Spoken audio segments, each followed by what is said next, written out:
Et donc, ça m'amène à vous parler de la thématique du deuxième panel. Donc, le titre du panel, c'est « La mobilité, l'accueil et la rétention, les déterminants d'un parcours migratoire réussi ». Le panel pose ces questions suivantes. Est-il raisonnable de restreindre les facteurs de rétention à l'accès à l'emploi et à la réussite professionnelle?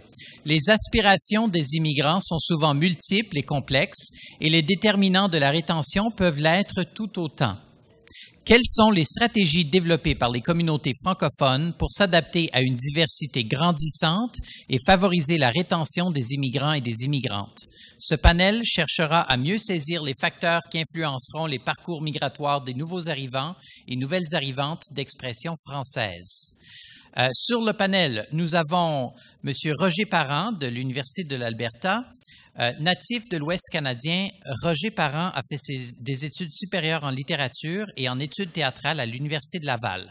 Passionné par les phénomènes de culture et de communication au sein de la société dite pluraliste, il a travaillé comme journaliste à Radio-Canada et a complété une formation professionnelle en théâtre à l'école Jacques Lecoq à Paris. On a aussi M. Christophe Trenel. C'est Trenel ou Tresnel? Ah, je l'ai eu du premier coup. Quelle chance. Professeur agrégé de sciences politiques et directeur adjoint de l'École des hautes études publiques de l'Université de Moncton. Diplômé des universités de Montréal en sciences politiques, Paris 2 en sciences politiques et Lille 2 en droit public et sciences politiques. Il a consacré sa thèse de doctorat à l'analyse comparative du nationalisme de contestation en Belgique et au Canada. Nous avons aussi sur le panel Mme Sarah Boily, qui est de Patrimoine canadien. Sarah est directrice des relations interministérielles et de la responsabilisation à la Direction générale des langues officielles du ministère du Patrimoine canadien. Elle fait partie de la fonction publique fédérale depuis plus de 16 ans et possède plus de 9 ans d'expérience dans la sphère des langues officielles. Et la dernière, mais non la moindre, sur notre panel, c'est Bénédicte Ndri, qui est du Centre d'accueil et d'accompagnement francophone des immigrants, CAFI, au Nouveau-Brunswick. Bénédicte est coordonnatrice du programme de rétention des étudiants internationaux, une initiative multipartite au Nouveau-Brunswick. Elle a œuvré pendant près d'une dizaine d'années en développement philanthropique dans le secteur de l'enseignement postsecondaire. Alors, on accueille ce panel généreusement. Merci. Et on va commencer tout de suite avec M. Parent qui va aussi nous présenter, parce qu'entre autres, il fait aussi du documentaire. Il va y avoir des éléments vidéo, donc vous allez pouvoir vous régaler les yeux aussi, ainsi que les oreilles.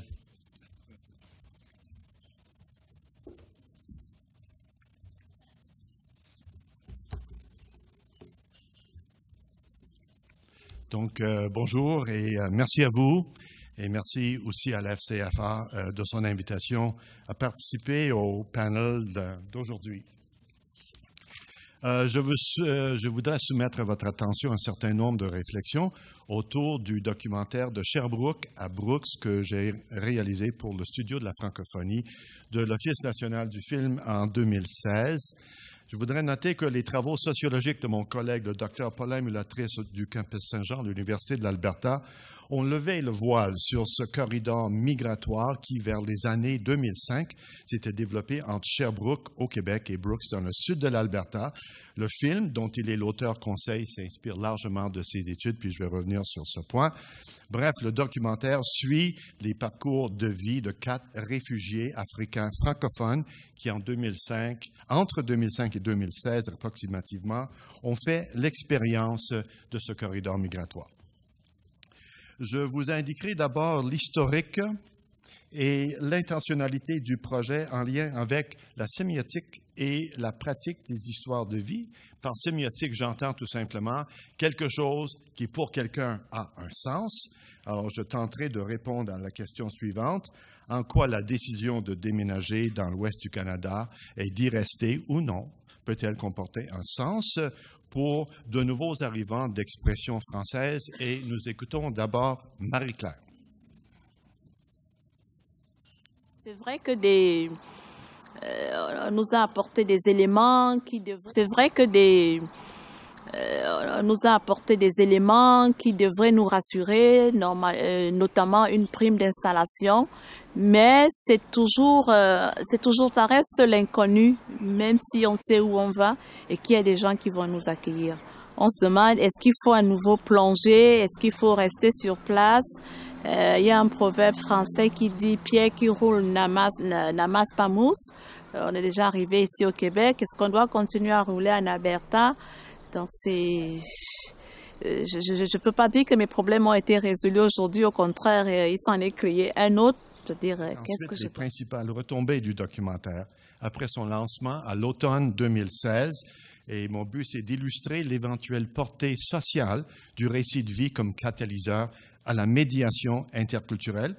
En conclusion, j'argumenterai que la transposition des récits de vie au cinéma ou à travers d'autres moyens d'expression symbolique favorise un climat d'empathie et de compréhension interculturelle qui débouche ensuite sur l'accompagnement psychosocial, le développement de la résilience culturelle et l'action sociale.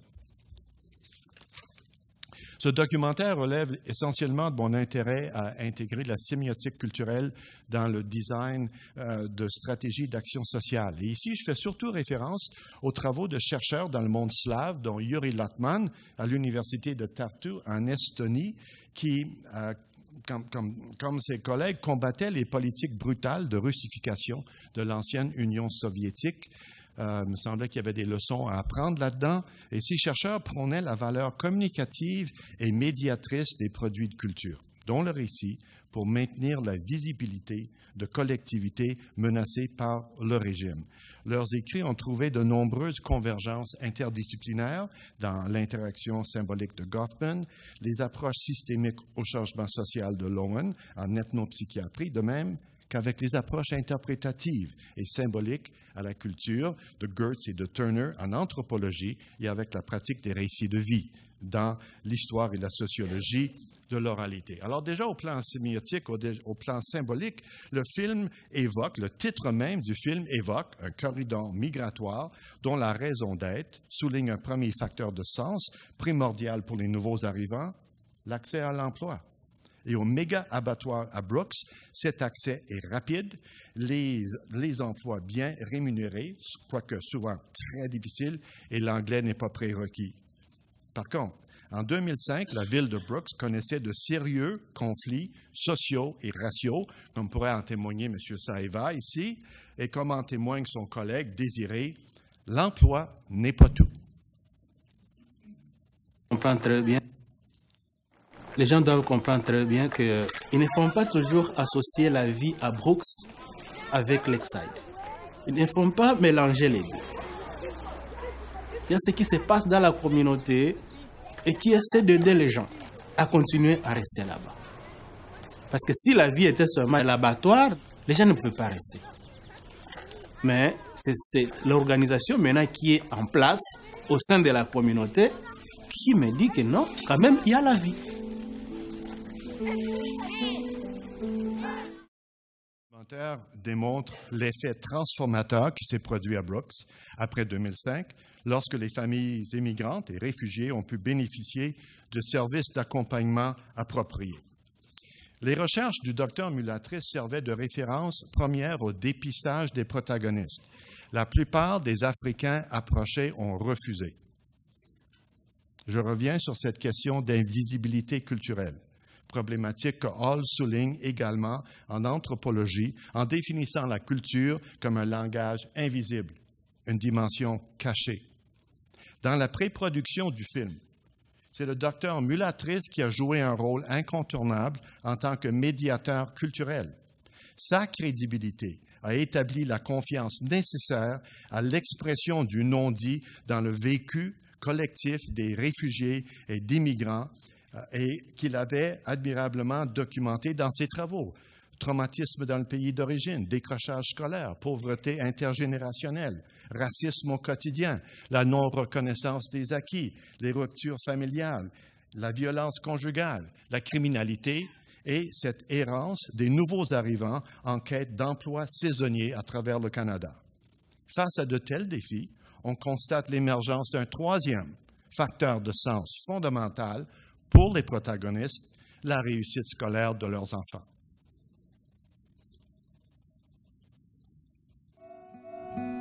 Ya, mimi na mawazo yangu nakwaka nawaza, nakwaka nafurahia sana zaidi watoto yangu. Nione watoto yangu basome, bamalize masomo, bako na maisha mzuri sana. Hiyo ndio mimi nakwaka napenda. Siwezi penda mtoto wangu kesho nimsikie iko mtoto anakuwa mwaibi, mtoto anakuwa mwaibi. No.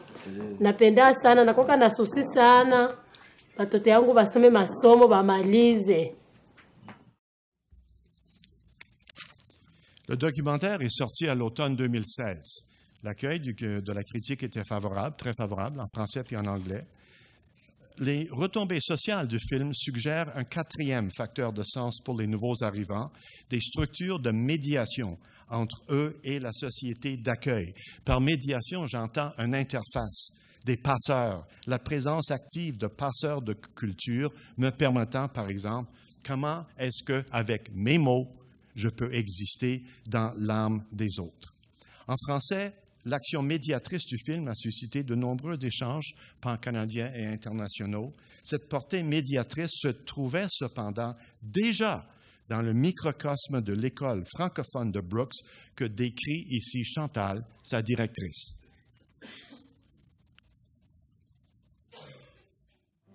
Ici, c'est notre bibliothèque. Alors ici, ça va être Monsieur Serge. Monsieur Serge est originaire de la Côte d'Ivoire. On a des enseignants de la France, du Québec. Moi, je suis du Nouveau-Brunswick. On est de la francophonie un petit peu partout dans le monde.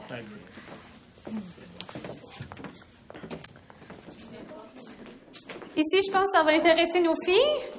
C'est la section secondaire. Vous avez Monsieur Apollos. Bonjour, ça va bien? Bienvenue. Alors, M. Apollos, c'est le spécialiste maths et sciences.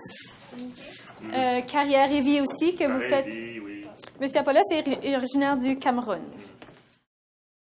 Spécialiste maths et sciences.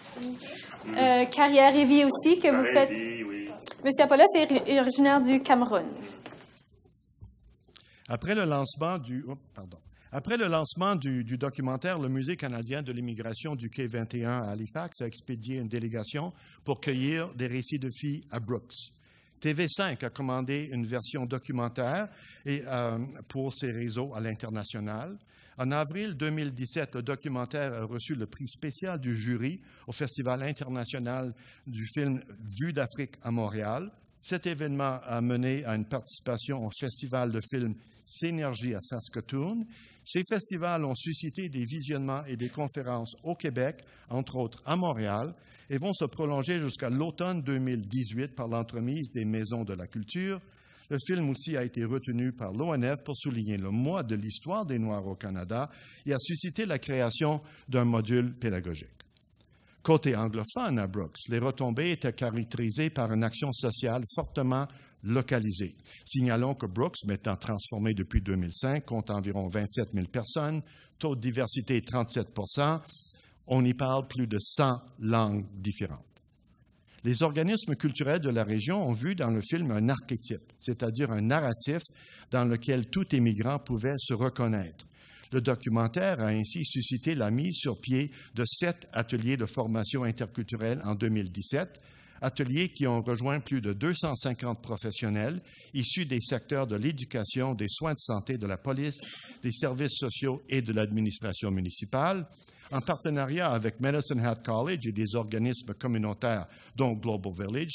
3 autres ateliers sont prévus la semaine prochaine, ainsi qu'un programme de formation de formateurs interculturels.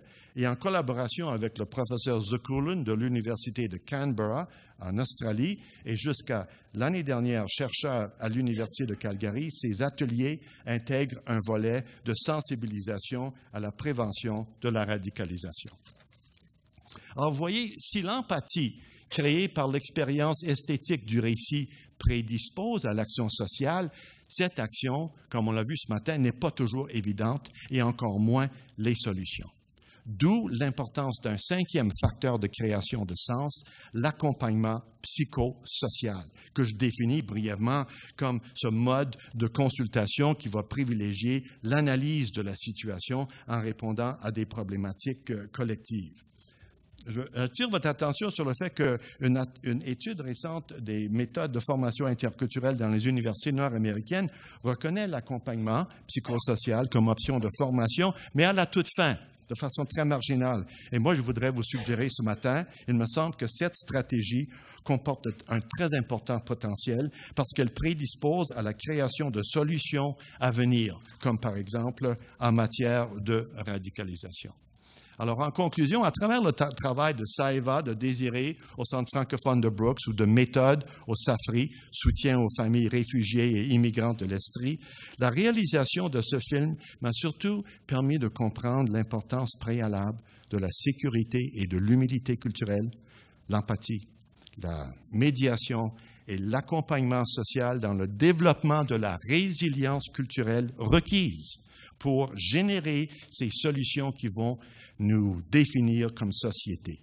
Étudier la résilience, selon certaines définitions, c'est se demander quelles sont les conditions qui permettent de reprendre un nouveau développement après une agonie traumatique. En bout de piste, les trajectoires des protagonistes francophones du film illustrent l'effet cumulatif d'importantes conditions de vie pouvant donner un sens au fait de vouloir immigrer en français, un emploi satisfaisant, un accompagnement psychosocial et des services d'appui appropriés aux familles, la réussite scolaire des enfants, une éducation en français, la médiation par l'entremise des passeurs de culture et une visibilité accrue dans l'espace social par l'entremise des moyens de communication comme les médias et le cinéma. Merci beaucoup.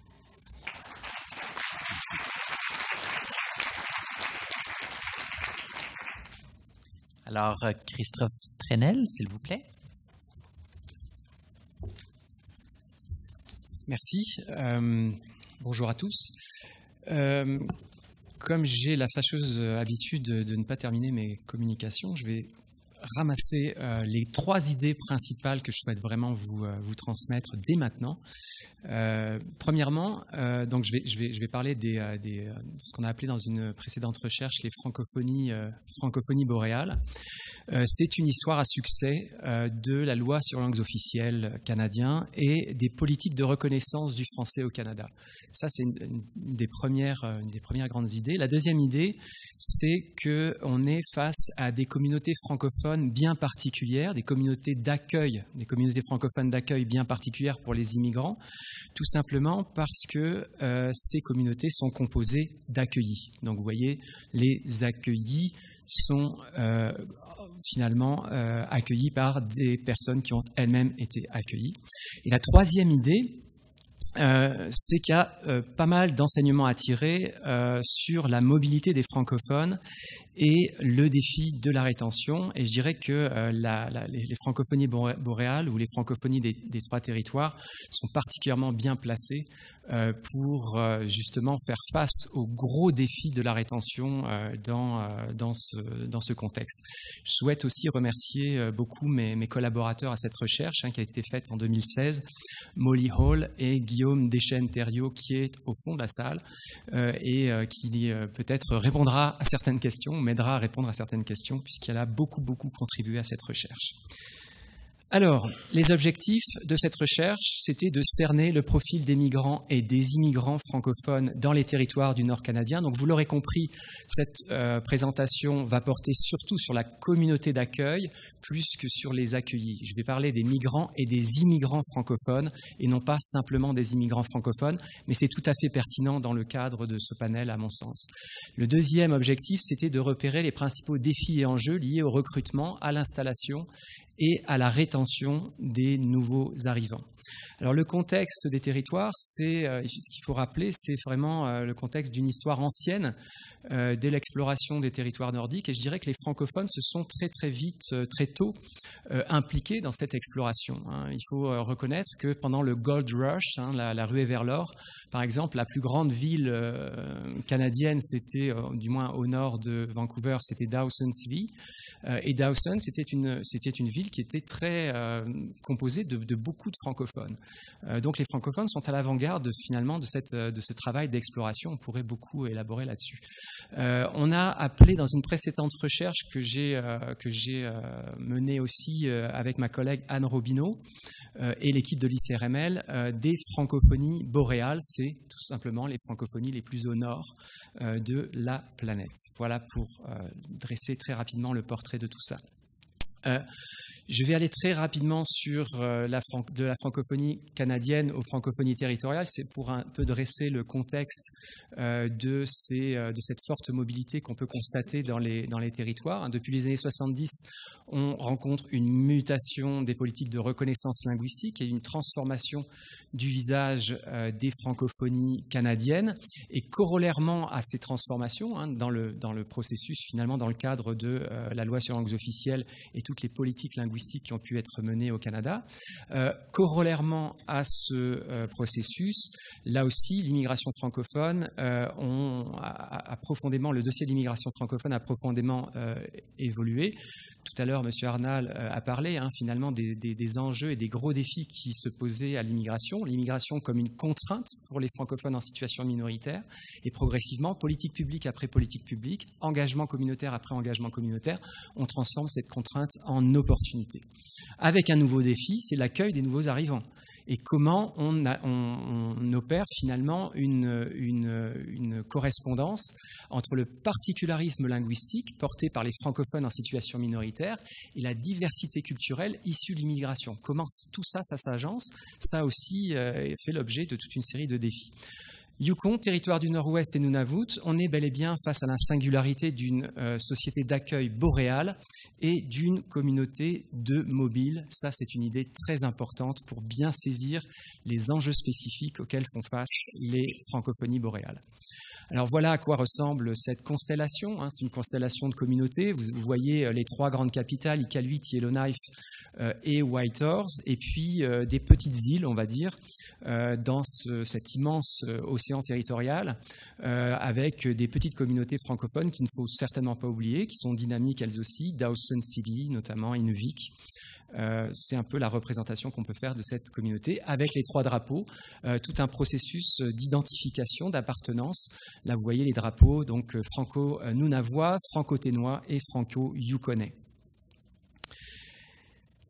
Qu'est-ce qui fait la spécificité des francophonies boréales? Un certain nombre de chiffres. Les territoires, c'est 33% de la superficie totale du Canada, 0,3% de la population. Donc, vous pouvez vous imaginer cette immensité avec finalement des territoires assez peu peuplés. 36 000 habitants au Yukon, environ à la louche, 42 000 au TNO et 36 000 au Nunavut. Il y a une présence ancienne, visible et significative de communautés autochtones qui, là aussi, marquent singulièrement la réalité de ces francophonies boréales. Et là, en guise d'illustration, pour bien vous montrer un peu la spécificité, c'est une petite comptine inuite qu'un anthropologue a pu redécouvrir. Et les partisans, ou du moins les adeptes de la phonétique, vous apercevrez sans doute que derrière cette comptine inuite, il y a une chanson en français. C'est « Il était un petit navire » que je ne vous chanterai pas, mais que vous avez certainement tous et toutes en tête. Voilà, pour cette présence. Alors, une présence qui est importante, et cette comptine le montre bien, une espèce de finalement, un carrefour identitaire où les francophones et les communautés inuites entrent en contact et échangent, bien évidemment, culturellement. C'est un point très important parce que beaucoup de migrants et d'immigrants qui viennent s'installer dans les territoires sont aussi beaucoup attirés par cette dimension identitaire, cette dimension autochtone qui est pour beaucoup d'entre eux importante. La langue française, c'est c'est ce qui fait une des autres spécificités des francophonies boréales, une des langues officielles de chaque territoire, à la différence de la plupart, sinon la majorité des provinces, des provinces du Canada. Donc, l'une des langues officielles est le français, avec l'anglais, bien sûr, et plusieurs langues autochtones pour le Nunavut et pour les territoires du Nord-Ouest. En termes de première langue officielle parlée. Et là, on a fusionné, on en a parlé un petit peu tout à l'heure, français et anglais. Environ 1700, il y a 1700 francophones au Yukon, 1300 au TNO, 700 au Nunavut. C'est plus en fait, parce qu'il faut y ajouter les francophiles, il faut y ajouter les personnes qui sont là de manière temporaire. Il y a pas mal de personnes, par exemple, qui sont nées à l'extérieur du Canada, qui sont là depuis quelque temps et qui, évidemment, contribuent à la dynamisme et à la vitalité de ces communautés francophones. Ce qui fait aussi, ce qui renforce le dynamisme de ces communautés francophones, c'est qu'elles sont concentrées dans 3 capitales, Whitehorse, Yellowknife, Iqaluit. Ça leur donne une visibilité plus importante qu'on ne constate pas a priori à travers les nombres, et une visibilité et un dynamisme à travers un foisonnement associatif et beaucoup d'initiatives communautaires dans tous les secteurs qui sont jugés stratégiques pour la vitalité de ces francophonies. Alors là, je vais passer, c'est tout simplement les méthodes que j'ai pu employer dans le cadre de cette recherche. On a finalement procédé par conjonction de plusieurs angles d'attaque pour pouvoir cerner ces dimensions migratoires et d'immigration à travers le recueil de données secondaires, l'exploitation des données de Statistique Canada, un sondage en ligne aussi qu'on a pu construire avec un succès relatif. C'est très difficile de mobiliser dans de tels contextes, mais on a quand même eu 120 réponses. Alors, ce n'est pas des données probantes, on est bien d'accord, mais ça donne une bonne idée finalement de ce qui mobilise, de ce qui motive les personnes à venir s'installer dans les territoires et éventuellement aussi, ça a été l'un des objectifs de la recherche, à quitter les territoires. Pourquoi est-ce qu'ils veulent s'en aller ? Campagne d'entretien semi-directif pour raffiner tout ça, pour voir un peu en tête à tête quels sont finalement les récits de vie. On a parlé de récits de vie qui sont très importants, et 3 terrains avec des groupes de discussion et des observations in situ. Je vais très vite parce qu'il me reste 3 minutes. Donc un tableau, je vais passer ce tableau tout simplement parce que je le reprends dans ces colonnes. Alors ce qui est important dans ces colonnes, je vous présente les lieux de naissance des francophones au Yukon, au territoire du Nord-Ouest et au Nunavut. Ce qui est intéressant, c'est les deuxièmes colonnes. Donc concentrez votre attention sur les deuxièmes colonnes et en particulier sur le gris clair. Le gris clair, c'est quoi ? C'est les francophones d'origine canadienne mais qui sont nés à l'extérieur du territoire. Vous voyez, 76% pour le Yukon, 79,4% pour le TNO et 86,9% pour le Nunavut. Qu'est-ce que nous disent ces graphiques ? On est bel et bien face à 3 communautés de migrants avec des immigrants francophones qui sont en fait accueillis par des personnes qui elles aussi viennent d'ailleurs. Ça, c'est très important. Donc ils font preuve, ces francophones, d'une très forte mobilité. Un an auparavant, 1/5 des franco-nunavois, 1/8 des franco-ténois et 1/10 des franco-yukonais n'habitaient pas le territoire. Et dans les entretiens et sondages, leur projet est toujours ou systématiquement de repartir un jour. À chaque fois qu'on avait des entretiens, la quasi-totalité des entretiens qu'on a eus, c'est des personnes qui nous faisaient part de leur volonté de repartir un jour. Quels francophones s'installent dans les territoires ? Là, je vais vous renvoyer au rapport parce que ce n'est pas nécessairement ça le cœur de la recherche. C'est surtout tout ce qu'on a fait au niveau de leur expérience d'installation, comment elle se passe concrètement, cette expérience d'installation, avec une expérience migratoire qui commence souvent ailleurs, une information lorsqu'ils arrivent souvent bricolée. Avant de partir, une représentation aussi folklorique et enchantée du Grand Nord. Ça, c'est assez fréquent et ça a été beaucoup exprimé dans les entretiens. Dans les entretiens, les gens nous disent voilà, moi j'avais une vision très très idéale du Grand Nord. Et puis finalement, après, on s'installe. Et on change, on transforme en profondeur notre vision de ces territoires avec toute une série de raisons fortes qui vont contribuer à l'installation et des raisons fortes, parfois différentes, qui vont présider à l'installation durable. On vient par exemple, et là je vais résumer très largement, on vient pour des questions de revenus, pour des questions de tenter une aventure personnelle, et en fait, on reste pour des raisons différentes. Par exemple, on vient pour des raisons de revenus, c'est-à-dire on veut gagner plus d'argent, mais on va rester parce que on a l'impression que dans le monde du travail, on fait beaucoup plus confiance. Dans le monde du travail, on peut progresser beaucoup plus vite au niveau de la carrière. Et les raisons qui préside au départ, et là je vois qu'on veut me chasser de la tribune, donc je vais m'arrêter là. Les raisons qui président au départ, c'est des raisons qui parfois sont les mêmes que celles qui ont fait venir les personnes dans les territoires. Et il y a une forme de lassitude tout simplement. Par exemple, au niveau de la carrière, on s'est aperçu que c'est fulgurant et on plafonne très rapidement. Donc, on avait le projet de s'installer et au bout de quelques années, on a le projet de repartir. Et il y a toute une série comme ça d'indications sur la rétention et sur la mobilité de ces individus qui peut nous apprendre beaucoup de choses pour d'autres communautés francophones. Donc cette francophonie boréale est presque un laboratoire qu'il faut vraiment, vraiment bien connaître pour connaître un peu mieux les problématiques qui sont liées à la rétention dans nos communautés du Sud. Voilà, je vous remercie. Je n'ai pas réussi à terminer mon intervention.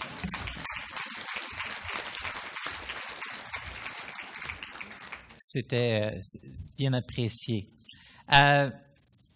Madame Sarah Boily, c'est à vous.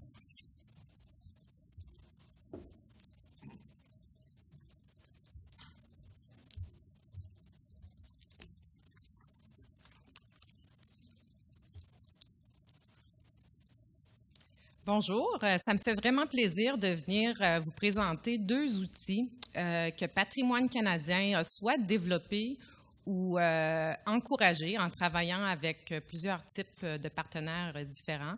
2 outils que nous croyons peuvent être utilisés, en tout cas du moins on pense qu'ils ont un fort potentiel d'utilisation pour aider avec l'attraction et la rétention des immigrants francophones dans les communautés francophones en situation minoritaire. Le premier outil, c'est un projet de recherche qui a été fait par l'équipe de recherche de la Direction générale des langues officielles à Patrimoine canadien. Et il a permis de produire des profils pour l'ensemble des communautés partout au pays à partir d'indicateurs composites de la vitalité. Donc, on a utilisé, je vais le couvrir avec un peu plus de détails, mais on a établi des profils pour chaque région économique du pays. Donc, on a un total de 71 profils communautaires. Puis là, je peux déplacer ici, c'est le petit bouton vert, hein, c'est ça? Donc, la méthodologie, on a utilisé des indicateurs, 9 familles d'indicateurs principales qui on était d'avis, avaient un rôle direct avec la vitalité des communautés. Et on a comparé les résultats d'une communauté avec ceux d'une autre communauté pour voir qu'est-ce qui donnait de meilleurs résultats. Et aussi, on comparait les résultats de la communauté de langue officielle en situation minoritaire avec ceux de la majorité.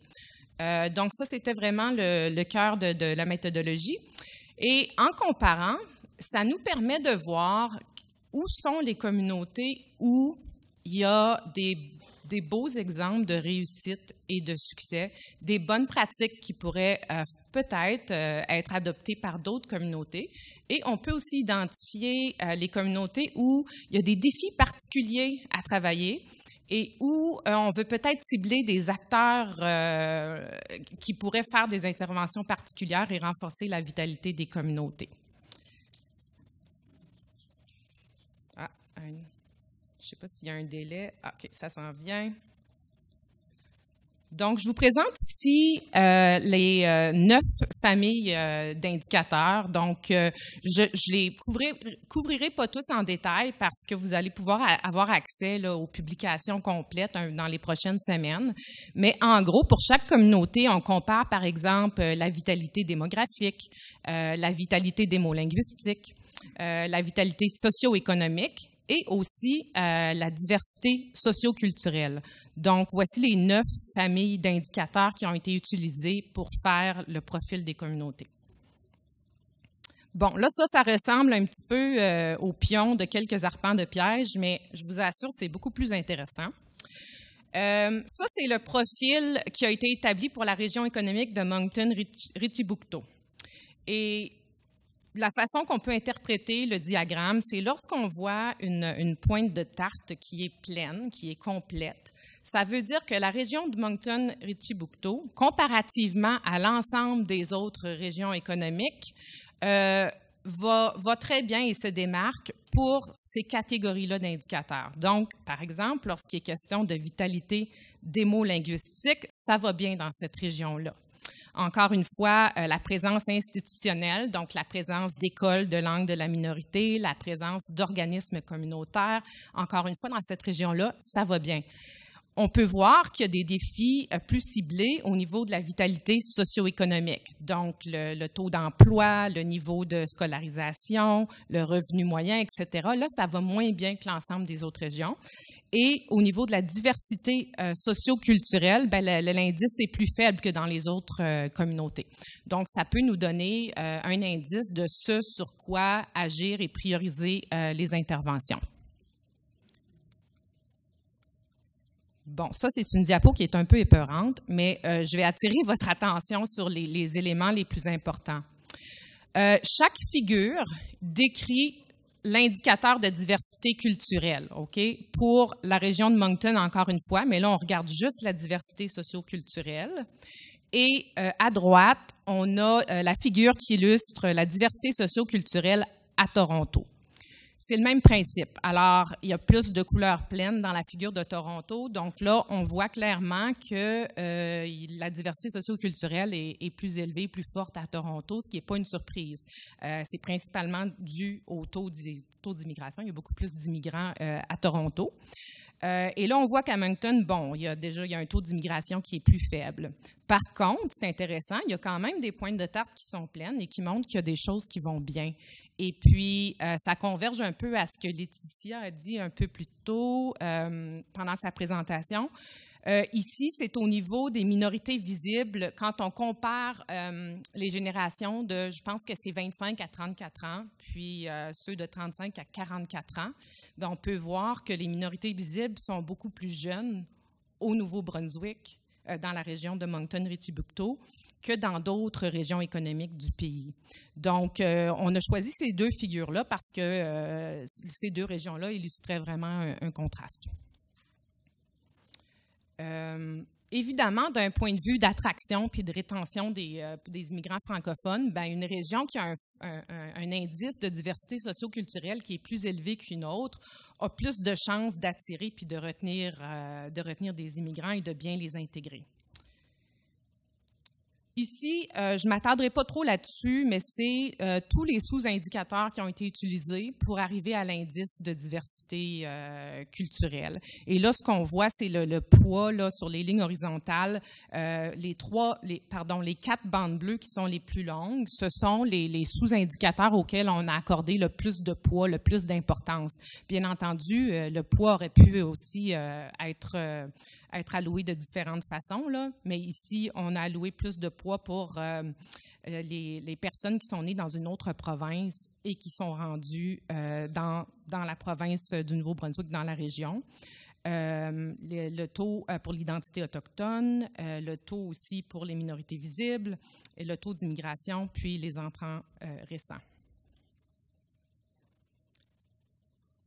Donc, ça, c'est la même image que tout à l'heure, mais en plus gros. Je ne suis pas certaine que vous pouvez lire, mais vous pourrez avoir accès aux publications. Vous allez avoir des images comme ça pour les 71 régions économiques du pays. Donc, si ça vous intéresse, vous allez avoir tout ça en détail avec les définitions de chaque indicateur, chaque sous-indicateur, les poids qui ont été donnés, etc.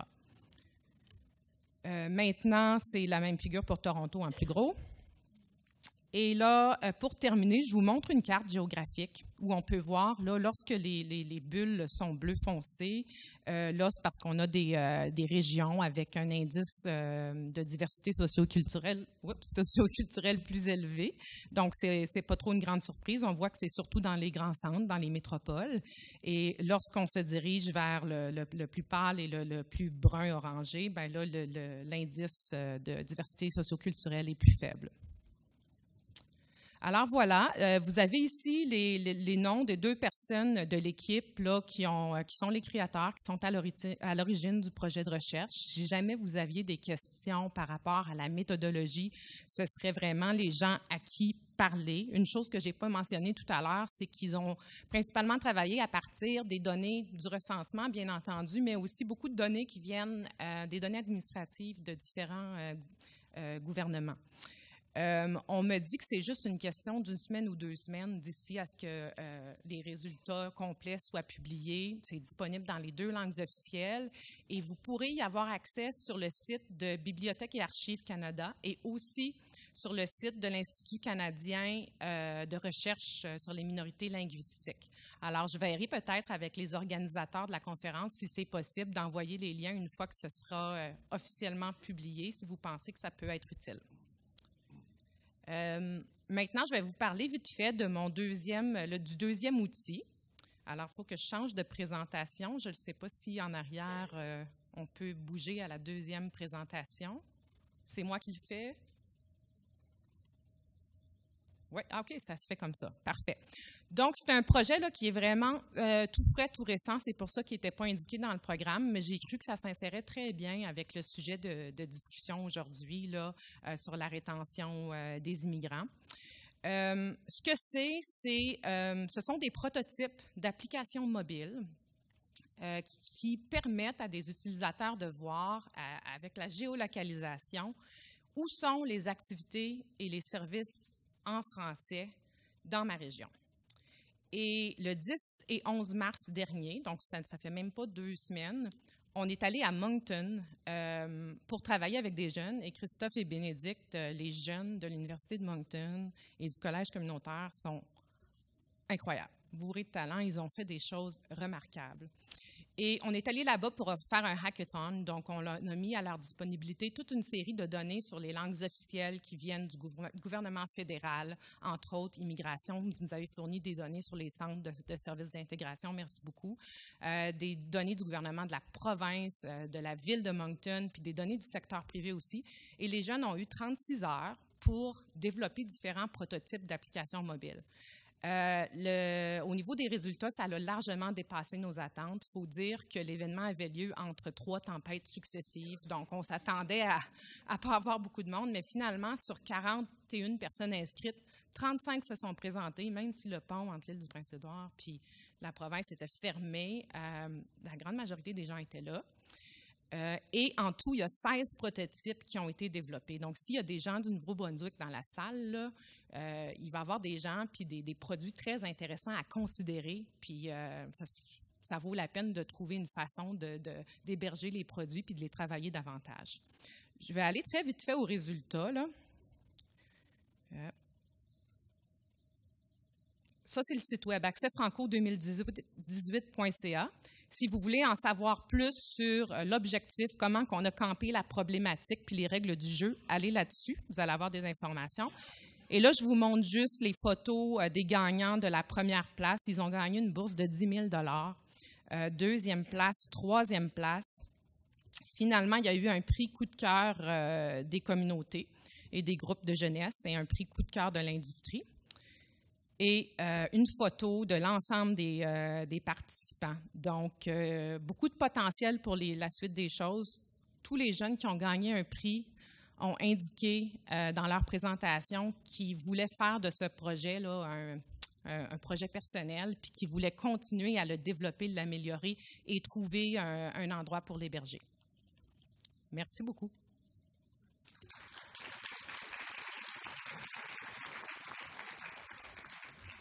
Merci beaucoup. J'inviterai maintenant Bénédicte Ndry. Est-ce que je dis votre nom comme il faut? Yes! Good. Les cours de théâtre ont payé.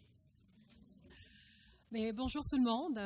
Je suis extrêmement heureuse d'être là ce matin pour vous présenter le programme pilote de rétention des étudiants internationaux.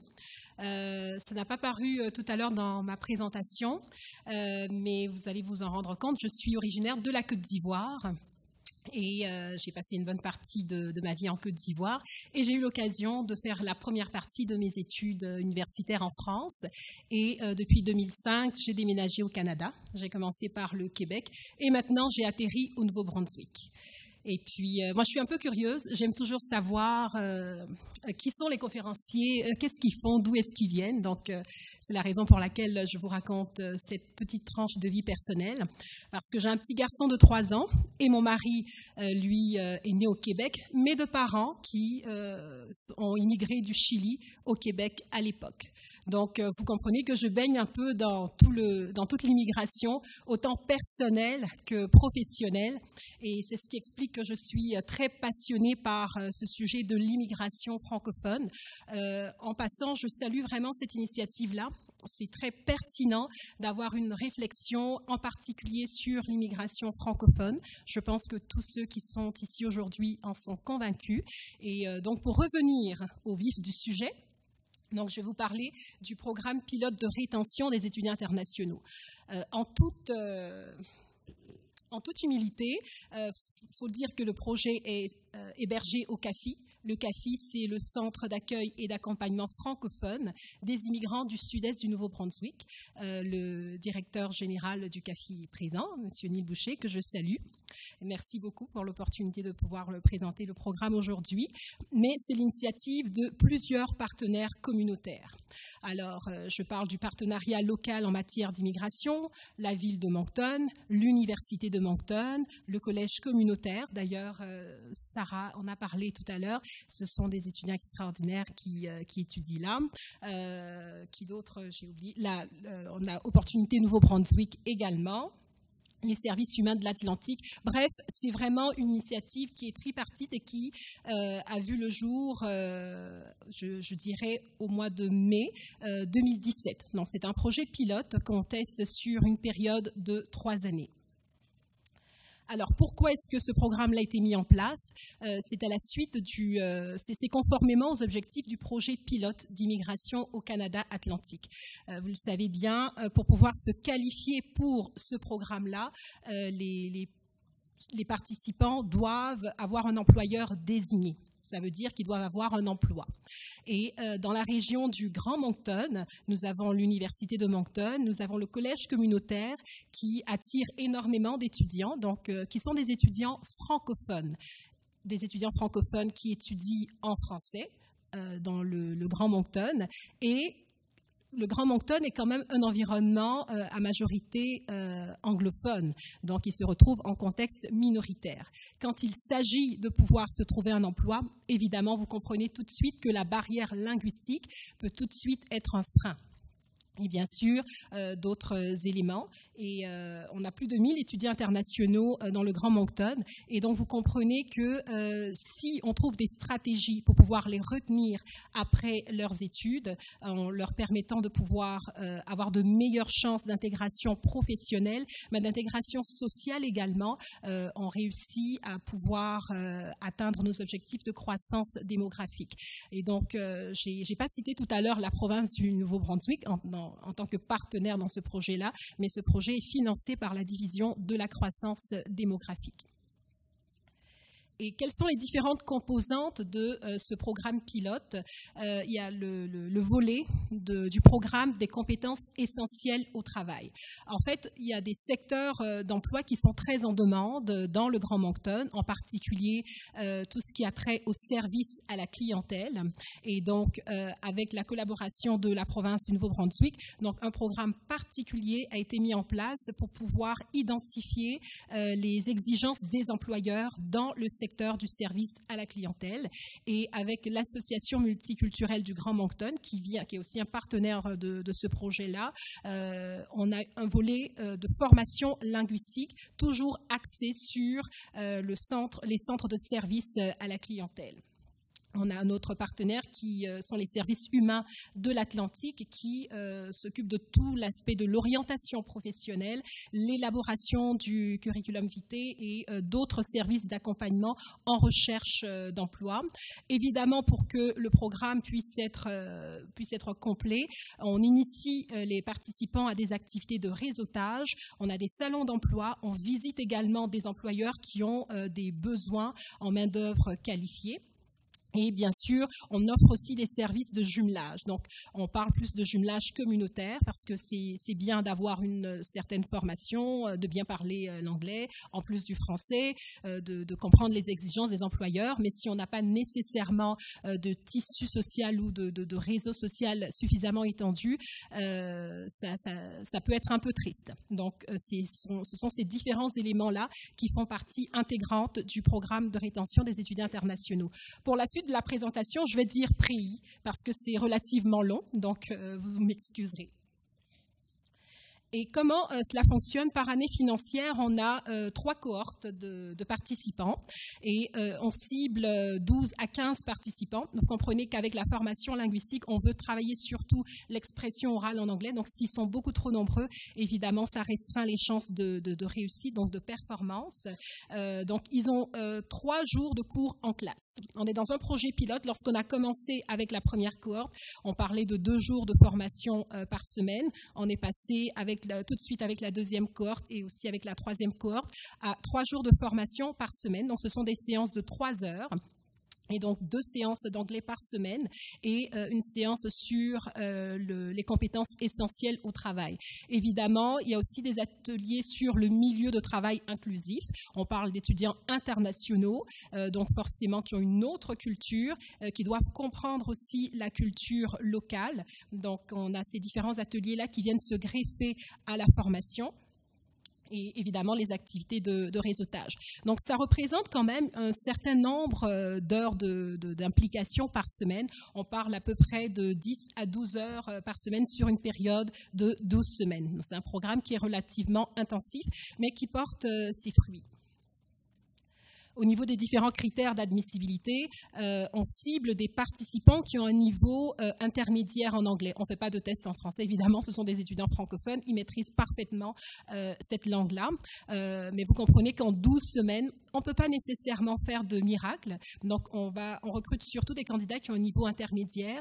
Et normalement, après les 12 semaines de formation, avec une certaine assiduité dans la formation, ils arrivent à augmenter leur niveau d'1 ou de 2 niveaux en anglais. Donc, ce qui leur permet de pouvoir se qualifier pour des emplois dans le service à la clientèle. On l'a vu avec la première cohorte, avec la deuxième cohorte également. La troisième cohorte est actuellement en formation. On s'attend à voir des résultats similaires.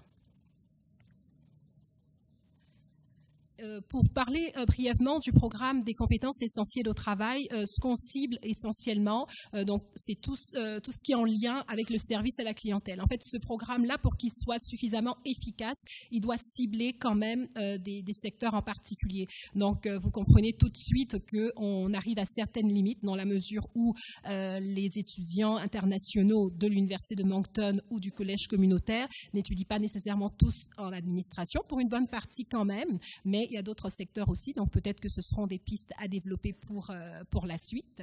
Donc, ils ont 36 heures de cours pour le programme des compétences essentielles au travail. Donc, je vous ai parlé du service à la clientèle, tout ce qui est en lien avec la gestion, la communication orale, l'éthique, la gestion des plaintes, bref, tout ce qui va leur permettre de pouvoir bien comprendre l'essence de ce secteur d'emploi et de pouvoir être performants lors des entrevues et aussi une fois qu'ils sont embauchés. Et ce que je n'avais pas mentionné tout à l'heure, c'est qu'on a aussi un programme pour les simulations d'entrevues. On les met vraiment dans des situations réelles et je peux vous assurer que ça les aide énormément. Il y a des erreurs qui sont faites au début et à la fin de la formation, on se rend compte quand même qu'on a des beaux progrès. Donc, je vais passer un peu plus rapidement là-dessus. Bon, écoutez, je voulais vous montrer, pour revenir en arrière. Oui, ça, c'est la plateforme qu'on utilise pour la formation linguistique. Donc, non seulement ils ont des cours en classe, en anglais, pour l'expression orale, mais il y a aussi tout l'aspect de l'écrit. Et ils travaillent cela à travers une plateforme qui s'appelle Moodle, qui est gérée donc par l'association multiculturelle du Grand Moncton. Donc, chaque semaine, ils doivent, en lien avec les thématiques qui sont abordées en classe, ils ont des exercices aussi à faire, donc ils ont la possibilité de les refaire 1 ou 2 fois pour pouvoir améliorer leurs résultats. Donc c'est vraiment une initiative concrète qui nous permet vraiment de pouvoir retenir les étudiants après leurs études. C'est vrai que Christophe l'expliquait, il y a plusieurs étapes dans la rétention. Ils viennent étudier dans le Grand Moncton, ils apprécient, ils s'habituent à leur environnement. Lorsqu'ils ont la possibilité de pouvoir avoir une intégration réinsertion professionnelle. Ça vient vraiment boucler la boucle. Évidemment, il y a aussi tout l'aspect d'avoir un plan de carrière et de pouvoir progresser aussi dans cette carrière-là. Alors, ce sont d'autres pistes de réflexion qui seront sûrement abordées. Avec le comité de tous les partenaires, nous aurons bientôt une évaluation de ce programme-là pour voir les différentes pistes d'amélioration et ce qu'on peut faire pour la suite. Et j'ai réussi, je suis à 1 minute. Merci de votre attention.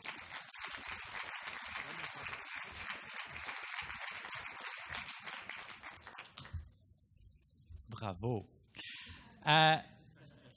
Donc, on a eu des exemples, des faits, des pratiques exemplaires. J'aimerais maintenant vous inviter, si vous voulez prendre la parole, poser des questions à nos panélistes, partager vos expériences, ce sera le temps. Bonjour encore. N'oubliez pas de vous identifier. Puis, juste un instant, j'ai oublié de vous dire, parce que je sais qu'il y en a qui sont très technologiques parmi vous, si vous êtes frustré de ne pas avoir Internet, la solution est simple. Vous vous connectez au réseau FCFA et le mot de passe, c'est 2018. Allons-y. Bonjour, Christian Hoval, code postal P. J'ai beaucoup apprécié les statistiques. Pourquoi est-ce qu'on reste en région? Nous, on était un peu plus loin. On parlait de régionalisation. Dans les plus petits centres, la famille et les amis sont encore plus importants. L'accès à la formation et l'accès à l'entrepreneuriat, donc la prise en charge. Tout à l'heure, on parlait de ghettoisation. J'aimerais plutôt parler de quartier, d'enrichissement. Et faisons des familles communautaires. C'est là où, à chaque année, on a la Semaine nationale d'immigration francophone. Ça nous permet, aux coordonnateurs des réseaux, avec l'aide de la FCFA, de faire des activités de métissage culturel. Imaginez, à Sudbury, on a fait un French Fest.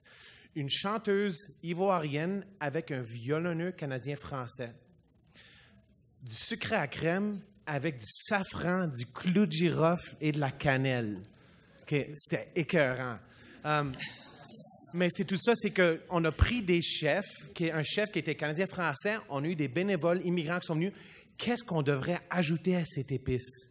Maintenant, pensez à vos classes d'affaires. Qu'est-ce que les immigrants, quelle épice nous manque pour avoir accès à un plus grand marché? Quelles sont les épices qu'on pourrait avoir de Haïti, qu'on pourrait avoir de la Côte d'Ivoire, qu'on pourrait avoir du Cambodge, qu'on pourrait avoir du Mexique? Et c'est vraiment ça. Donc, un des outils, c'est la Semaine nationale d'immigration francophone qui pourra nous apprendre à faire plus au cours de toute l'année. Puis ensuite, en Ontario, on a le livre blanc sur l'immigration francophone qui a été fait en partenariat avec l'Assemblée franco-ontarienne.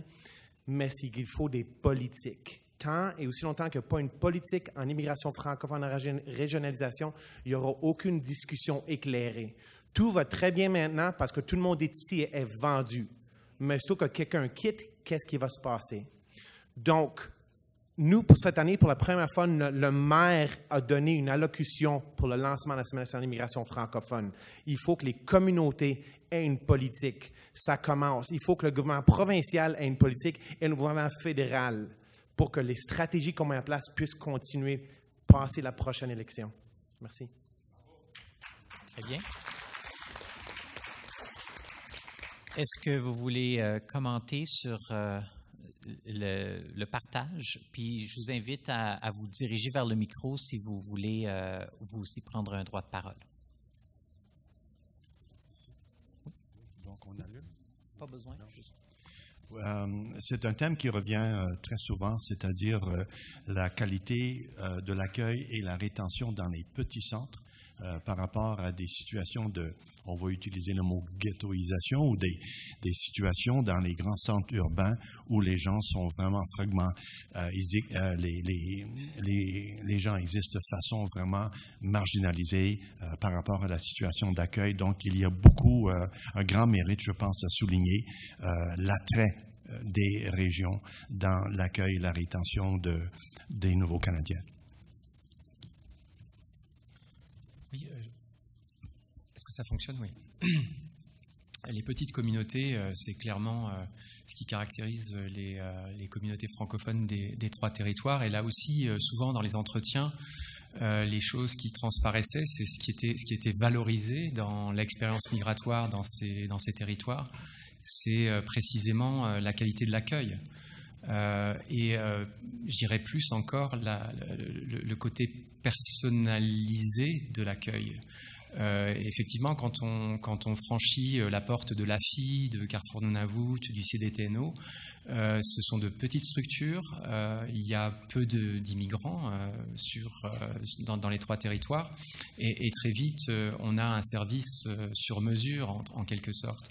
Et ça, c'est quelque chose d'extrêmement à valoriser de ces petites régions.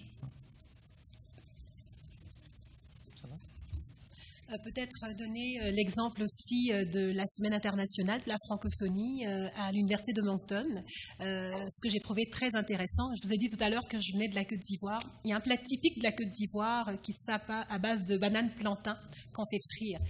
En tout cas pour moi, c'est extrêmement bon. Et j'étais contente d'arriver à la cafétéria de l'Université de Moncton et de me rendre compte qu'ils l'offraient. Et pendant la Semaine internationale de la francophonie, il y a une dégustation de chaque midi à la cafétéria. Il y a un plat typique d'un pays de la francophonie au niveau de la représentativité des étudiants internationaux. Alors, je trouve que ce sont des initiatives qui sont très intéressantes. J'aime bien donner des exemples concrets. Et puis en fait, on sait tous que le ventre est un des meilleurs moyens de se faire des amis et que statistiquement, puis je ne suis pas un expert en statistique, mais les francophones, on est un peu gourmands quand même. Alors, j'ai 3 interventions, 1, 2 et puis 3 après. Alain Doby du réseau du Centre-Sud-Ouest de l'Ontario. Ma question s'adresse à Christophe. Christophe, habituellement, lorsqu'on parle d'intégration réussie, on parcourt un peu ce que j'appelle le continuum de l'immigration, qui commence avec le pré-arrivé, les services d'accueil d'établissement et puis surtout les services pour pouvoir retenir les immigrants dans les provinces ou territoires où ils restent. Avec cette particularité que tu as apportée au niveau des francophonies boréales, où le fait de repartir reste dans le projet de l'immigrant, finalement, c'est un peu comme si on ne doit plus se préoccuper, on n'a pas à s'inquiéter parce qu'ils ne vont pas rester. Et ce n'est pas un mal en soi, ça fait partie de la réalité de ces francophonies boréales-là. Alors, dommage que tu n'aies pas terminé ta présentation, mais je pense que c'est un nouvel élément. Même si ce n'est pas généralisable, c'est tout de même assez frappant. Ça vient casser, j'ai envie de dire, cette espèce de continuum de l'immigration, ou le redéfinir, notamment pour les francophonies boréales. Merci. Oui, je pense que tu as tout à fait compris l'esprit finalement qu'il y a derrière ces cas des trois francophonies boréales ou des francophones des territoires. Et en particulier, ça reste un défi majeur pour ces communautés. Il est évident que quand la durée de séjour est de quelques années, pour 9 francophones sur 10 rencontrés dans les territoires, ça use beaucoup, notamment les organismes communautaires. Imaginez-vous vos salariés, les personnes avec lesquelles vous travaillez, vos collègues qui changent tous les ans ou tous les 2 ans au tiers ou au quart. Ça représente tout un défi. Donc l'objectif, je pense, de ces trois francophonies boréales, ce n'est pas nécessairement de retenir ad vitam aeternam les francophones en question, c'est plutôt de prolonger peut-être leur séjour, faire en sorte que ça dure un peu plus longtemps. J'ai l'impression que les politiques, ou du moins les initiatives qui sont prises en la matière, ça fonctionne plutôt bien, parce que on assiste peut-être, et là aussi ça reste très aléatoire puisque c'est des retours qu'on a eu de la part des personnes qui nous ont accordé des entretiens, on a l'impression dans les 3 territoires que la durée de séjour se rallonge. Voilà. Mais il est évident aussi, et ça c'est un des grands enseignements de ces 3 cas-là, ça nous en apprend beaucoup sur notre rapport à la rétention. Et il faut prendre garde qu'à trop vouloir retenir nos immigrants, comme on dit trop souvent, on les considère un peu comme des petits soldats au service de la vitalité de la francophonie locale. Nos communautés ne sont pas des casernes. On ne peut pas les retenir malgré eux. Et il faut, je pense en tout cas, considérer cette migration qui se continue, non pas comme un défi, mais peut-être comme un atout pour nos communautés, à condition qu'on puisse, dans chaque communauté, accompagner ce mouvement. Si quelqu'un quitte le Yukon pour s'installer dans les territoires du Nord-Ouest, bon, c'est dommage pour le Yukon, mais c'est super pour le territoire du Nord-Ouest. Et il y a une évolution, une migration, une mobilité qui serait peut-être intéressante d'aménager entre nos différentes communautés francophones en situation minoritaire. Parfois, il y a souvent un esprit de concurrence entre les uns et les autres. On le voit dans certaines activités de promotion où on se dit est-ce que mon stand va être plus sexy que le stand de l'autre?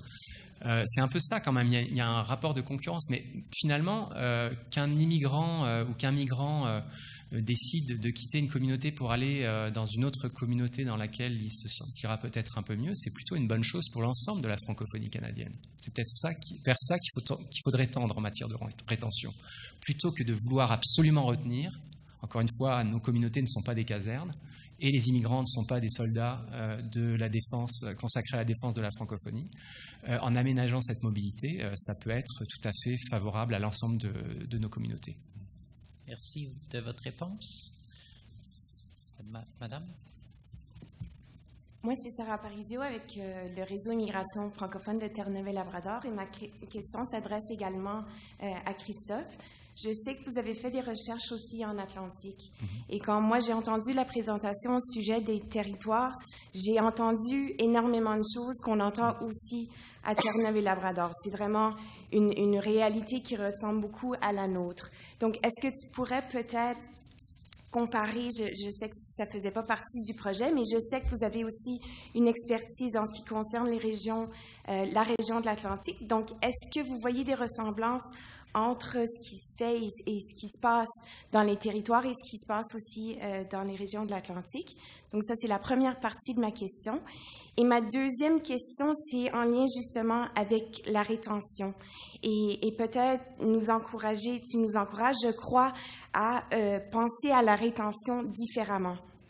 Et je me demande si tu avais peut-être des suggestions pour les organismes communautaires, pour la francophonie, par rapport à cette redéfinition de la rétention et comment est-ce qu'on pourrait s'outiller pour être mieux préparé, c'est ça, à commencer à repenser la rétention différemment, puisque, comme tu le dis très bien, c'est une richesse pour la francophonie minoritaire canadienne en général.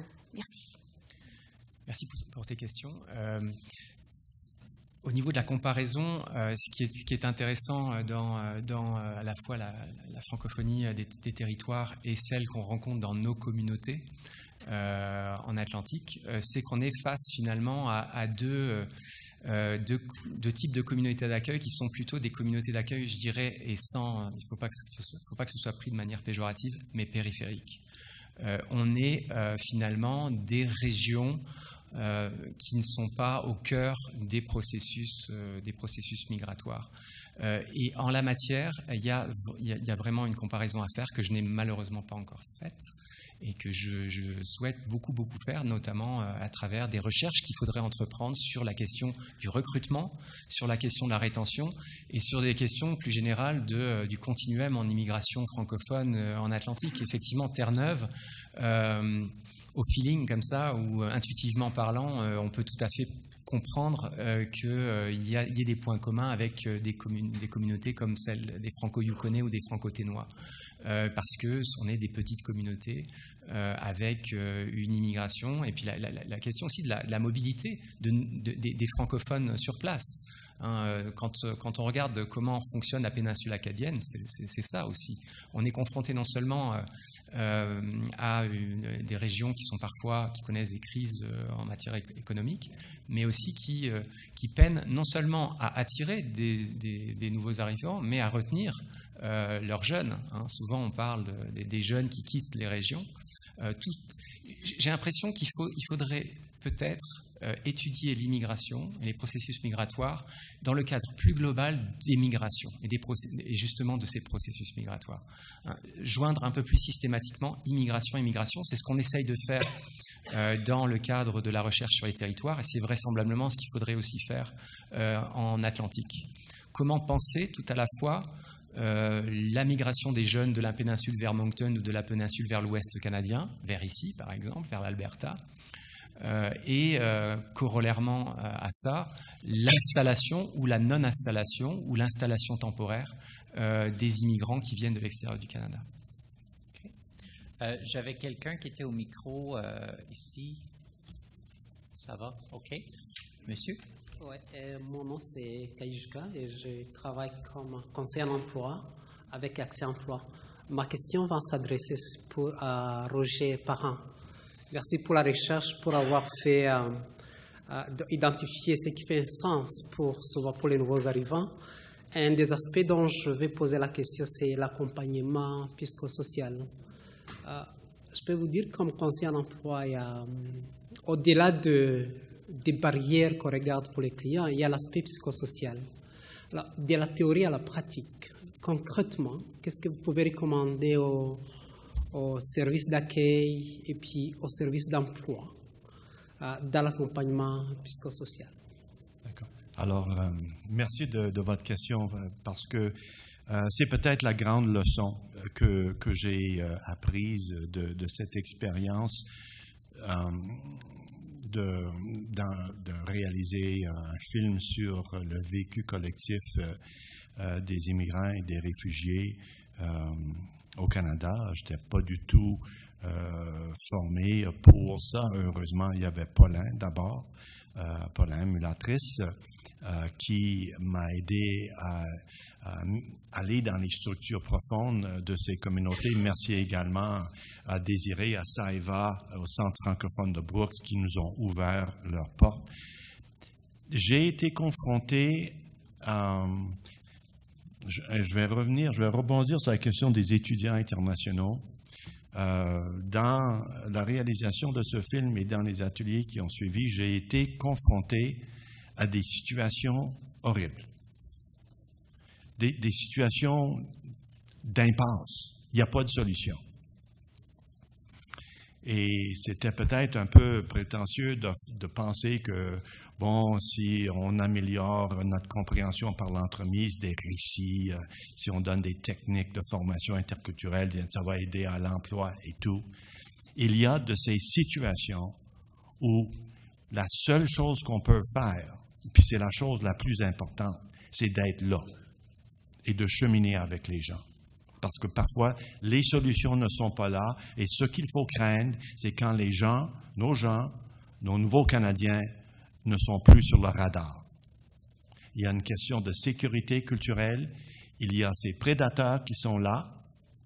Par exemple, dans les 10 premières années, là, en 2005 et 2015, ce sont les Africains qui sont devenus la deuxième population en importance dans les prisons canadiennes. Les prédateurs sont là. Et ça prend une nouvelle importance aujourd'hui en matière de radicalisation.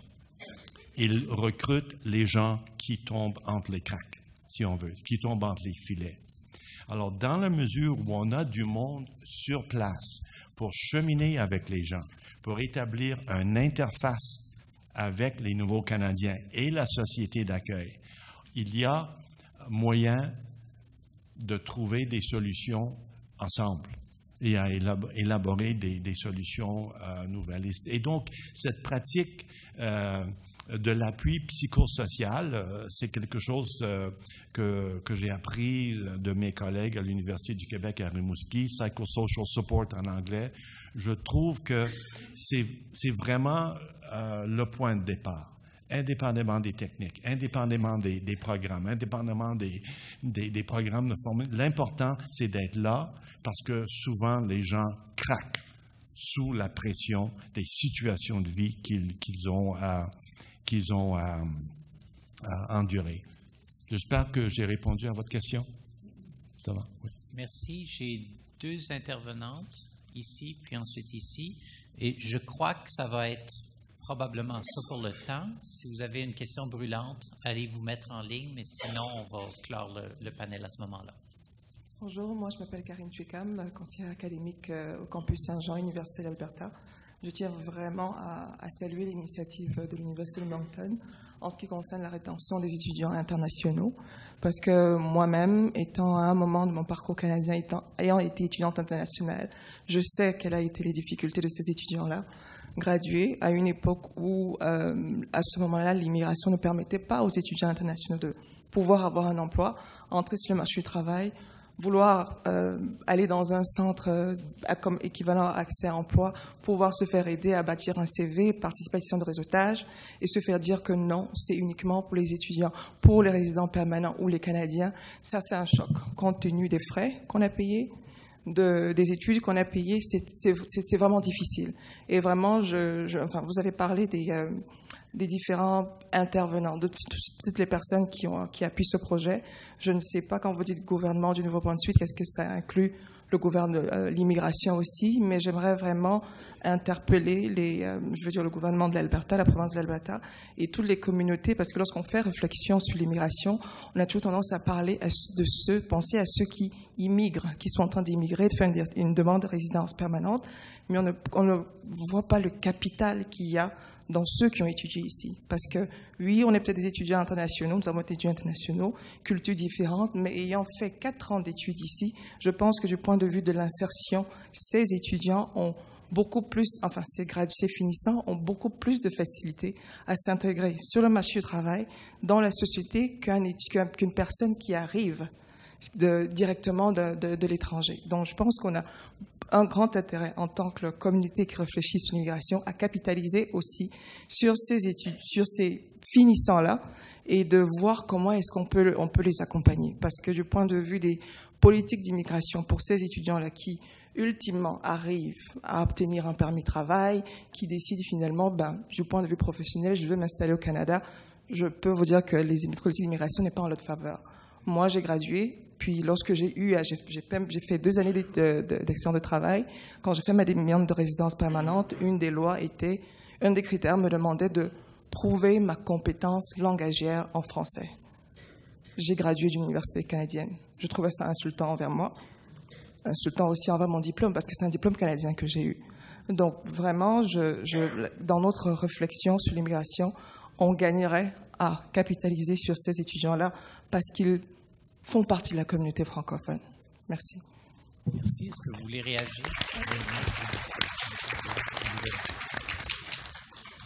Merci beaucoup pour le commentaire qui est très pertinent. Effectivement, on s'était rendu compte à un moment donné que les étudiants internationaux, une fois qu'ils avaient terminé leurs études, étaient un peu dans un entre-deux.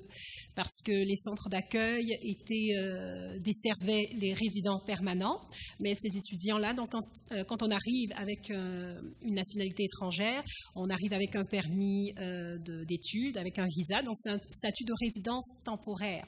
Et donc, tant et si longtemps que les étudiants internationaux ne passaient pas du statut de résident temporaire à celui de résident permanent, effectivement, ils ne pouvaient pas bénéficier des services des centres d'accueil.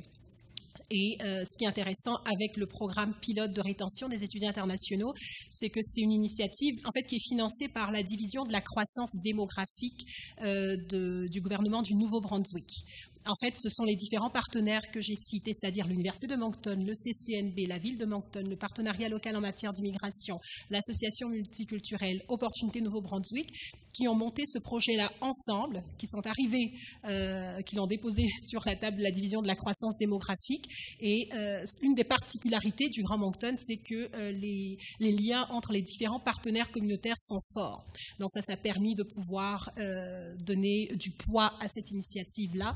Et ça fait une réelle différence parce que ça donne une ouverture pour que d'autres services, par exemple au niveau de l'accueil de l'établissement, de tous les suivis les services dont bénéficient les résidents permanents dans les centres d'accueil, puissent être aussi offerts aux étudiants internationaux.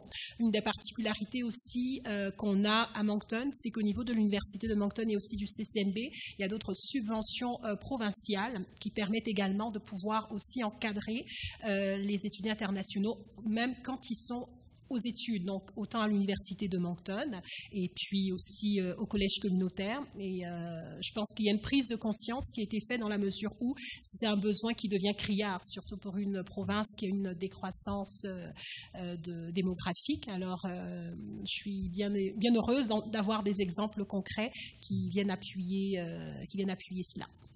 Merci. Je vais juste vous inviter à rester bref. On a deux dernières questions, 3 dernières questions. J'ai simplement un commentaire à faire. Pouvez-vous vous identifier? Oui, mon nom est Jasmine Lebrun. Je travaille en tant qu'agent de programme d'immigration à la croissance démographique. Donc, effectivement, le gouvernement a pris conscience de l'importance des étudiants internationaux. Dans les CCNB, dans les universités, il y a des coordonnateurs spécifiquement pour les étudiants internationaux. D'autre part, en tant qu'agent de programme d'immigration, on va souvent à des événements tels des foires de l'emploi ou simplement des événements pour le réseautage. Donc, plus ça va, plus on essaie d'appuyer nos étudiants internationaux. On invite aussi de plus en plus des employeurs. Il y a des possibilités de stage dans certains cas et ainsi de suite. Donc, on est tout à fait au courant et en fait, on sait très bien maintenant que c'est un de nos meilleurs marchés cibles. On a aussi créé une petite unité de quelques personnes qui ne font que ça, qui s'occupent des étudiants internationaux. Je vous remercie. Merci des informations additionnelles. On va garder nos 2 dernières interventions courtes, puis les réponses courtes aussi, s'il vous plaît. OK, je vais essayer d'être courte. Sylvie Moreau, je travaille au niveau du programme Planifié pour le Canada, qui est un service pré-arrivé pour les immigrants. Seulement dire que j'ai trouvé les présentations vraiment très intéressantes au niveau du parcours de l'immigrant francophone, au niveau soit des étudiants internationaux, des réfugiés, et puis, bon, nous avons aussi les immigrants économiques. Donc, je pense que ça donne des belles pistes pour le futur en termes de besoins. Au niveau des réfugiés, nous, on n'intervient pas avec les réfugiés.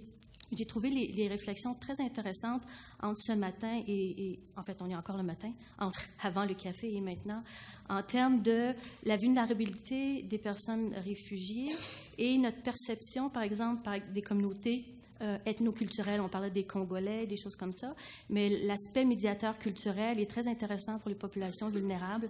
Genre, je pense qu'il y a un twist positif à faire de la manière dont les gens font l'accompagnement et avec qui, et des beaux projets potentiels de collaboration entre différents acteurs d'une communauté.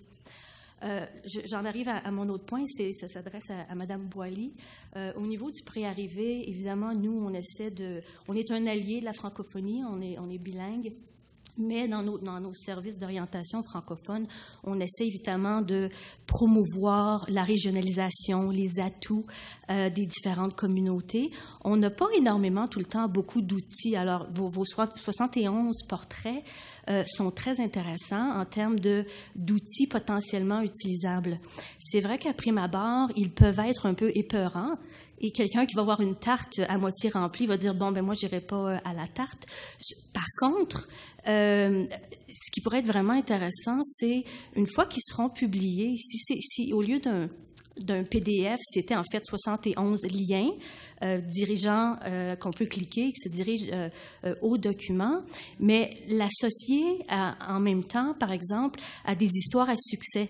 Je pense à Christian qui parlait de son code postal P avec les histoires à succès. On a des beaux vidéos d'IRCC. Donc, les gens, au lieu d'avoir peur, vont dire « Oh, ben moi, je suis intéressé à aller dans cette communauté-là, malgré le fait peut-être que la tarte n'est pas tout à fait remplie. » Donc, je trouvais ça particulièrement intéressant comme un outil potentiel pour utiliser en pré-arrivée. L'autre initiative est aussi fort intéressante, les apps au niveau des services en français qui pourraient aussi éventuellement être utilisés en pré-arrivée. Un des éléments qui pourrait être aussi super intéressant, c'est, et là je dis ça pas pour que nous on le fasse, là, je dis ça comme idée potentielle dans les futurs 3 ans du plan d'IRCC, quand il y a une communauté qui a un taux d'emploi peut-être moins haut, ça ne veut pas dire qu'il n'y a pas une opportunité pour la personne architecte qui s'en va à Sudbury. Et on entend souvent parler de foires d'emploi et des choses comme ça, mais un app qui est capable de mettre à jour au sein d'une communauté les offres d'emploi et le job bank, c'est très difficile parce que c'est lourd. Mais si ça devenait régional ou municipal et que ces apps-là, non seulement il y avait les services, mais les offres d'emploi en français et bilingue, alors là, les gens ont le portrait de la communauté, mais aussi des potentiels de développement professionnel.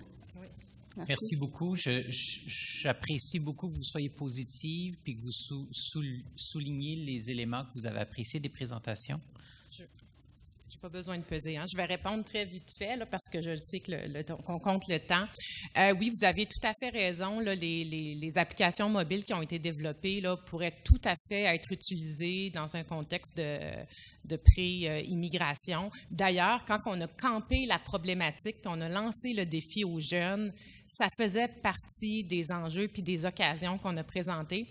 Et je dirais que la moitié des prototypes qui ont été développés, lorsque les jeunes les ont présentés d'entrée de jeu, le scénario qu'ils présentaient, c'était vraiment de les utiliser pour l'immigration francophone. Donc, ils ont vraiment compris ça.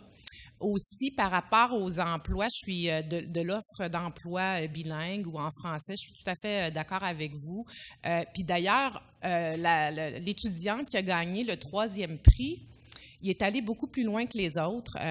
Lui, il a intégré toutes les données là, fédérales, provinciales, municipales, mais il est allé chercher des données locales du secteur privé sur les offres d'emploi bilingues dans le domaine de la santé, dans les centres d'achat, dans toutes sortes de commerces. Il a fait un travail phénoménal. Donc, il y a déjà un début de ça pour la province du Nouveau-Brunswick. Merci beaucoup. Dernière intervention. Ensuite, vous pourrez vous rassasier. Oui, c'est Ronald Labrec de l'Assemblée communautaire francescoise en Saskatchewan qui offre des services d'accueil et d'établissement aux immigrants parlant français. Ma question se pose à Mme Boily par rapport à toute la question des indicateurs de vitalité communautaire. Et je sais que c'était tellement petit que c'était difficile à voir, mais un de ces éléments de vitalité, j'espère que c'est tout le système d'éducation francophone. Et puis, pour faire suite à ça, c'est que ce matin, Mme Martin, au niveau des statistiques, on a parlé qu'il y avait une plus grande proportion d'enfants du côté de la francophonie. Et je prends un exemple, une étude rapide qui a été faite en Saskatchewan où, avec l'initiative syrienne, on a eu 1500 Syriens qui sont venus s'établir en Saskatchewan. De ça, il y a eu 0 francophones. De ceux qui ont osé, puis c'était presque tous des allophones, alors ils ne parlaient pas plus l'anglais que le français.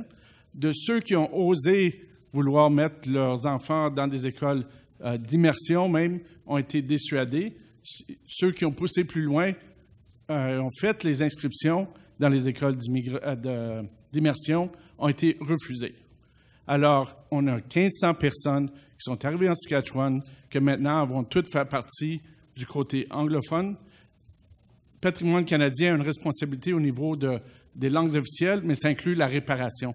Et avec les outils qu'on a, comme les écoles francophones, on peut en bâtir, on peut créer des francophones. Oui. Merci. Pensez-y. Oui, merci pour votre commentaire et tout à fait d'accord avec vous que la présence d'écoles dans la langue de la minorité est définitivement un indicateur de vitalité des communautés. Et là, dans la catégorie, quand vous irez voir la publication complète de la présence institutionnelle dans les communautés, évidemment, on regarde principalement la présence d'écoles francophones, la présence de groupes communautaires, d'établissements pour les soins de santé, justice, etc. Donc, effectivement, c'est très important. Et juste pour répondre à Sylvie Moreau brièvement, je vous rassure, les publications là, qui vont être rendues disponibles n'iront pas dans un détail là, comme, on va garder vraiment ça à haut niveau. Et je note votre exemple d'histoire à succès, mais là, avec cette histoire-là, on s'est permis d'aller un petit peu plus loin, mais oui, merci beaucoup. Alors, ça conclut notre panel. Une main d'applaudissement, s'il vous plaît.